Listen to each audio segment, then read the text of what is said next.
L'Église avait cette discipline, cette habileté de discernement. L'Église, les chrétiens de manière générale, dans l'ensemble, dans la culture, dans le développement spirituel, et ils avaient ce grand sens du discernement. Jésus-Christ a reconnu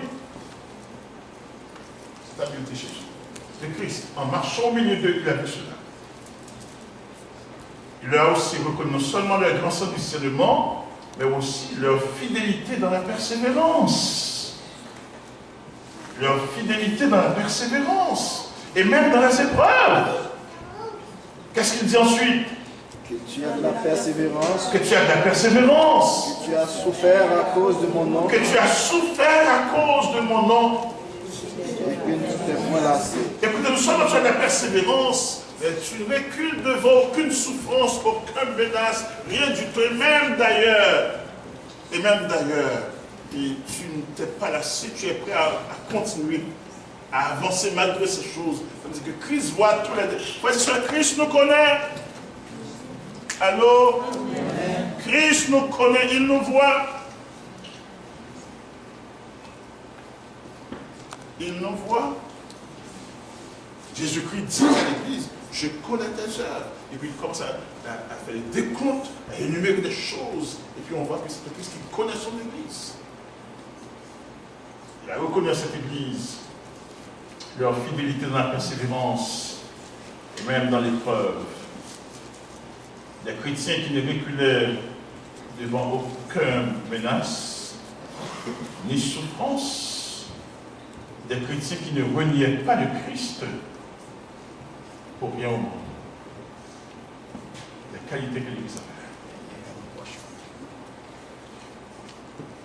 Il dit à ce niveau, il n'y a aucun signe de faiblesse. Au contraire. Au contraire. Quand on regarde ce que Christ a dit à l'Église d'Éphèse,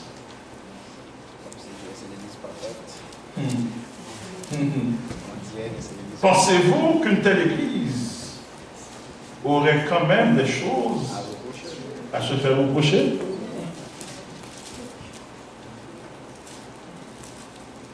Quand Jésus-Christ dit, je connais tes œuvres, ton travail, ta persévérance, que tu ne peux supporter les méchants, que tu as éprouvé ceux qui se disent apôtres et qui ne le sont pas et que tu les as trouvés menteurs. Quand on regarde le portrait, le tableau que ça dressé, pensez que cette Église, que de tels chrétiens, frères et sœurs, toi et moi, nous sommes une Église, on serait dans la position, Christ dirait ces choses.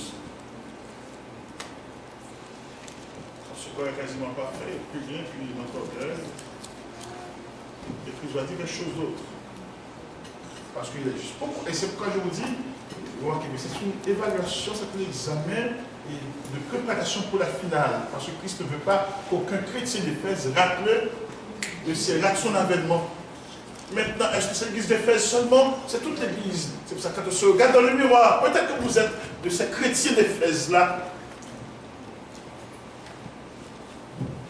Il y a, Christ reconnaît nos œuvres, il reconnaît notre travail, il reconnaît notre persévérance, mais il y a quand même, allô, il y a quand même, il dit, mais ce que j'ai contre toi, malgré tout ce que j'ai vu, ce que j'ai contre toi, c'est que quoi? Tu as abandonné ton Tu as abandonné ton... Qu'est-ce que ça veut dire? Ça veut dire que c'est une église qui avait une bonne éducation spirituelle, qui a été très bien éduqué avec beaucoup de bons enseignements, mais qui tombe dans une routine maintenant, où l'héritage reste, les habitudes restent, mais la communion n'est plus la même. C'est exactement ça. La communion n'est plus la même. Et Christ dit, mais ce que j'ai contre toi, c'est que tu as abandonné. Comment est-ce qu'on peut avoir tout ça et abandonner le premier amour? Ça veut dire qu'il y avait une plus grande dimension de communion dans notre relation. Allô? Allô? Amen. Et ma question ce soir, est-ce que vous voyez à travers l'église d'Éphèse? Oh, on ne va pas commettre adultère. On ne va pas voler. On ne va même pas critiquer. Et quelle est notre communion avec les Allô? Voyez-vous à travers sa chrétienne qui s'efface. Mais ce que j'ai contre toi, c'est que tu as abandonné. La communion n'est plus la même. Je peux te le dire, c'est vrai, malgré ce que les gens voient. Apparemment, c'est une belle église, une grande église, des chrétiens extraordinaires. Mais moi, je peux te le dire, je suis au milieu de vous. Alors, bien, je suis au milieu de vous. La communion n'est plus là. C'est l'apparence qui reste sur les activités. La réalité est autre. Il y a une diminution, il y a un relâchement. Il y a un relâchement. Pourriez-vous sentir ce relâchement de votre relation avec le Seigneur?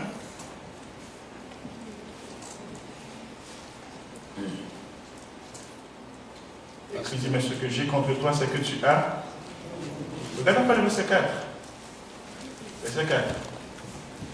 Mais ce que j'ai, c'est que tu as. Est-ce que Dieu n'a pas dit qu'il est un Dieu jaloux? Allô? Combien de fois toi et moi nous donnons la place de Dieu à d'autres choses, à d'autres personnes? On va à l'église encore. On chante à la chorale toujours, on enseigne à l'école dimanche, mais la communion n'est plus. On prêche, on prie, mais la communion n'est plus. Pourquoi le Seigneur campe ce portrait? Pourquoi le Seigneur met devant nous ce miroir? C'est parce que ces choses passent nous en travers son avènement et il veut que nous les corrigions. Alors, il veut que nous apportions les corrections nécessaires. Et il nous le dit. D'ailleurs, c'est ce qu'il va dire. Et après, il dit, mais ce que j'ai contre toi, c'est que tu as abandonné ton premier amour. Regarde bien. Et tout de suite vient son avertissement au verset 5. Pasteur. Oui. Oui, avant de continuer. Donc, mais ce premier amour n'a pas de rapport du tout avec comme l'amour entre nous, entre frères. Souvent en Haïti. Être disponible, malgré tout, ma communion à Dieu n'est plus la même parce que mes intérêts, ma motivation, ce que je recherche derrière tout ça peut ne pas être la même. C'est peut-être pas le même but. Comprends-tu? Et quel est le premier, le plus grand commandement? C'est que tu aimes le Seigneur, ton Dieu, de tout ton cœur, de toute ton âme, de toute ta force et de toute ta pensée. Parce que tu aimes le Seigneur sur cette dimension-là, tu vas aimer naturellement le prochain. C'est pour ça que tu ne peux pas blesser. Et si tu le fais, tu vas te sentir mal dans ta peau. Tu ne peux pas abuser. Tu ne peux pas violer. Tu ne peux pas. Et je donne un avertissement aussi à tous mes frères et sœurs. Vous savez, il y a des films que vous regardez et qui affaiblissent votre conviction. Faites attention. Parce que notre conviction peut être affaiblie parce que nous regardons, nous nous amusons à regarder. Et puis on perd, écoutez-moi, on perd de cette conviction, on perd de cette capacité de dire non. Les pensées commencent à s'installer dans nos cœurs. Faites attention.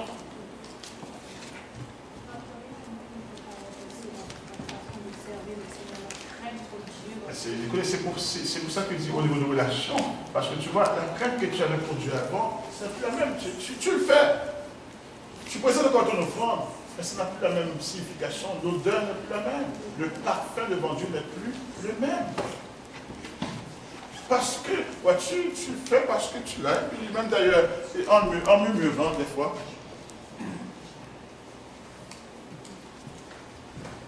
La communion n'est plus la même. Ce cœur reconnaissant n'est plus là. Parce que tu es tellement habitué, tu as tellement de moyens, mais tu oublies que dans le temps, il fallait un miracle, mais tu penses qu'aujourd'hui c'est. Et puis, il n'y a plus cette reconnaissance, il n'y a plus cette appréciation, il n'y a plus cet empressement. Il n'y a plus tout cela. Et Christ se dit, mais ce que j'ai contre toi, c'est que tu as abandonné ton premier amour. Regardez qu'est-ce qu'il dit au verset 5 tout de suite après. Il dit au verset 5. Souviens-toi donc d'où tu es tombé. Et quoi faire? Repends-toi et pratique tes premières œuvres. Fais comme tu faisais. Écoutez, viens devant moi comme tu venais auparavant. Avec la même gratitude, avec le même élan, avec la même grâce. C'est moi. La bénédiction que tu as aujourd'hui, c'est moi. C'est moi qui t'ai conduit jusque-là. Et puis ce n'est pas tout seul, ce n'est pas naturellement, c'est moi-même. J'ai ouvert les portes devant toi. Viens avec la même gratitude, la même expression, la même disposition, la même humilité. C'est moi-même.